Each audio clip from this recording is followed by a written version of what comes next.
Financial planning मध्ये एक जण व्यक्ती आला 40 लाखाचं वार्षिक पॅकेज आहे. शिवाय ते एका फ्लोअरला राहतात. सेकंड आणि थर्ड फ्लोअर रेंटेड दिलेलं आहे. त्यांनी काय सांगितलं, की रेंटेड जो इन्कम आहे तो साधारण 50,000पेक्षा जास्त येतोय.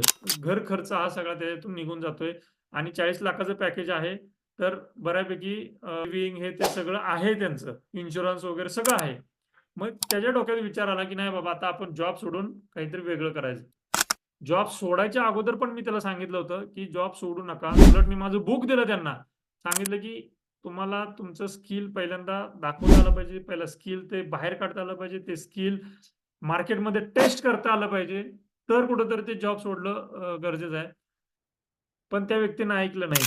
ज्या स्किलला आपल्याला काय करायचं आहे ते चेक करून मग त्यांनी निर्णय घ्यायला पाहिजे होता. पण त्यांचा काय कॉन्फिडन्स, ठीक आहे माझं 40 लाखाचं उत्पन्न नाही आलं तरी चालेल, पण माझं घर तर चालतंय ना, मला टेन्शन तर नाही ना घर चालवायचं. असं म्हणून त्यांनी जॉब सोडला. 2-1 महिन्यातच फोन आला, मला आता ना टेन्शन यायला लागलं. मला इन्सिक्युअर वाटायला लागलं.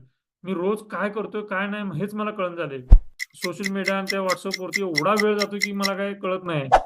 आता मला असं वाटायला लागलं, की परत जॉब करावा, की नेमकं काय करायचं हे जर अगोदरच माहीत नसेल, नुसतं आयुष्यात पैसा उपयोग म्हणजे पैसा आहे तर सगळं होतं असं होत नाही मित्रांनो. म्हणजे तुमची मला इथं पॉइंट काय सांगायचा आहे, तुमची इन्व्हेस्टमेंट आहे. तुमची इन्व्हेस्टमेंट वाढत राहणार आहे. तो पैसा वाढतोय. पण इन्व्हेस्टमेंट वाढल्यानंतर, तो पैसा वाढल्यानंतर तो युटिलाइज कसं करायचं हे तुम्हाला स्किल दाखवणार आहे तुमचं. आता आपलं काम आहे, की स्किल डेव्हलपमेंट. काय असं माझ्याकडे स्किल आहे, की जे मी मार्केटमध्ये मांडलं पाहिजे आणि मार्केटमध्ये मांडून मला ते टेस्ट करता आलं पाहिजे. 2 पैसे कमी भेटतील, पण मला समाधानाने 2 पैसे भेटतील. असं काहीतरी ते आपल्याला करता आलं पाहिजे. तर कुठेतरी त्या पैशांचा उपभोग घेता येईल.